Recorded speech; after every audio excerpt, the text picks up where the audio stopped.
and now a taste of things to come. Hey, what's up, guys and girls? This is Midori, and I'm back with another episode of Drawing Midori. Now, today, I have a special guest I will be drawing today, and that's you. And I'm pretty excited to do this drawing. They just released the Shang Tsung trailer a couple of days ago, and I believe that his new character design is pretty awesome.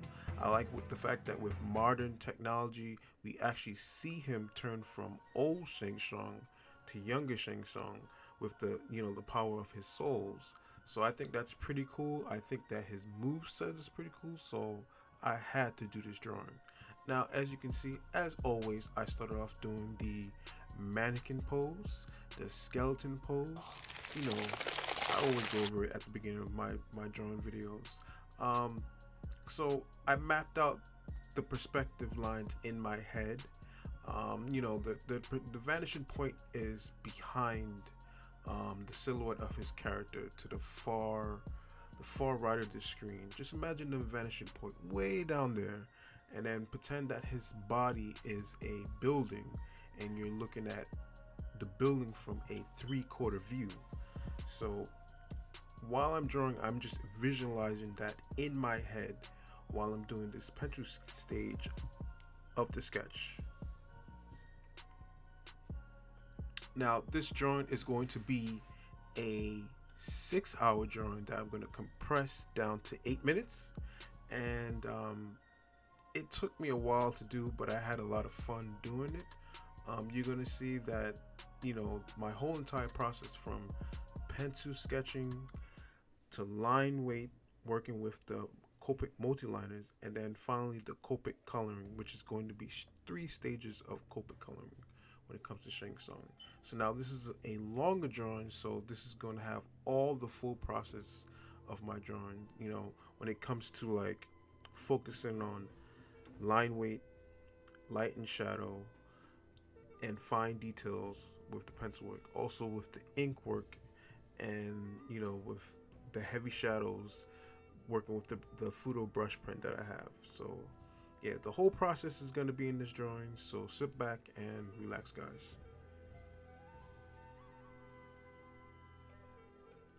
Now, as you can see here, I'm still mapping out the basic details of the character.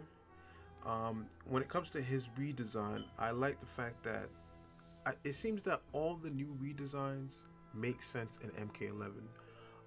In terms of, for example, Katana, she now looks more Asian than European how she looked in the older games, and even it goes down to her outfit is less scantily clad, less revealing, and more like something that a female ninja would wear, if that makes sense. So I feel like the same thing applies to Shang Tsung. He has more of a traditional, I don't know what exactly to call it, but it's sort of like, I don't want to call it armor, but everything seems to make sense. He's more of a crafty, sinister character, so they gave him more like these shredder-like gauntlets, for his hands. So that makes it make more sense. It fit his character in comparison to how a lot of his older design was. I feel like his new design fit with the time period, and it fits with his character, and that goes with all the characters across the board in MK11. The design team really need to get a raise or a thumbs up for the great job that they did. Okay, guys and girls, here's where I do the little backstory on Shang Tsung. A powerful and deadly sorcerer and a primary villain in the Mortal Kombat franchise, Shang Tsung is a shapeshifter who needs to consume souls in order to sustain his health and life. In Mortal Kombat series, he is a epitome of cunning and descendants, as symbolized by his preference for lavish parties, grand palaces, and stylish clothing. Unlike the crude Shao Kahn, his bombast is a facade, disguising Shang's true intellectual and mental sophistication.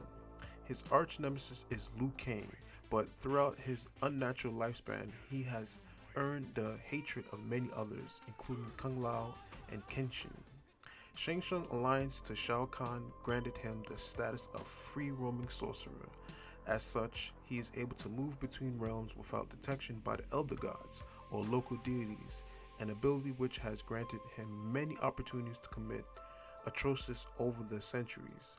Only Delia and Shinnok, Shao Kahn, and Quan Chi can match Shang Tsung's skill as a sorcerer. In MK11, he is once again appears in his older and younger forms, the former being a slight redesign of his MK9 outfit, with his younger form being a hybrid of his MK3 and MK9 appearances, sharing a similar design traits of the latter with the color palette of the former. Kerry Tagawa provides his likenesses for the character, his younger form in particular being based directly off of his physical appearances in that 1995 live-action movie, sporting a near identical hairstyle and a complete lack of facial hair. Back to the drawing, guys. As you can see, I already did the base layer with the Copic markers, and I'm pretty much paying attention to light and shadow. Not only will I be paying attention to light and shadow at this part, I will be paying attention to rim light and also bounce light. And bounce light is really important because it's sort of like the best way that I can explain it is that, you know, bounce light is the light, it could be coming from any light source, but it's the type of light that goes inside of your skin and it scatters around inside your skin and then bounces out. It does the same thing with certain materials, like you know how they say some certain materials reflect light and refract it, and certain materials reflect light and other materials refract it. Refracted is when the light goes through an object, and reflect is when the light goes in then bounces back out. You know, that's also called bounce light. So a lot of the light is going to go inside of his skin, bounce around, then bounce back out, and then go into other materials like his armor plate, his some of the leather, his gauntlets and stuff like that. And the soul that he has, the skull soul, is almost like a key light, and a lot of the light sources coming from there and bouncing around. So yeah. Overall, I had a lot of fun doing this drawing. It took a long time, but I had a lot of fun because of the effects. Okay, guys and girls, as you can see, the drawing is coming to an end. Thank you guys for joining me, and be sure to subscribe because I'm a new YouTuber and I really appreciate it, and hit the bell icon so you can be notified.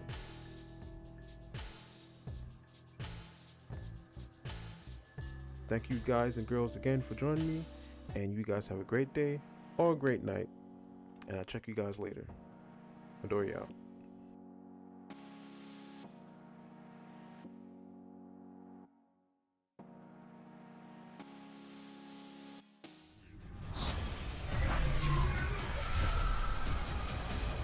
Your soul is mine.